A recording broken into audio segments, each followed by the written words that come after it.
โลหิตยุทธชนชั่วมุก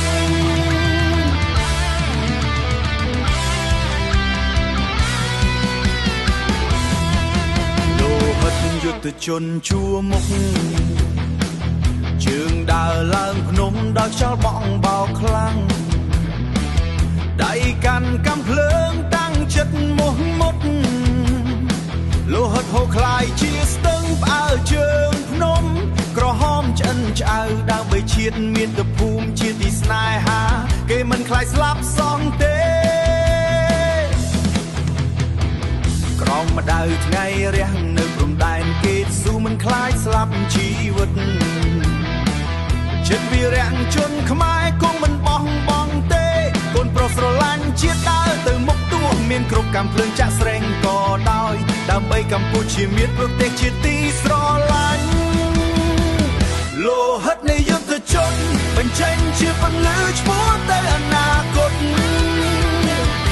កុំឲ្យអស់សង្ឃឹមស្មារតីក្នុងភពកំណើតថ្មីពួកគេជាអ្នកបន្តខ្យល់សេរីភាពនៅព្រំដែនដើម្បីមាតុភូមិទាំងស្រុង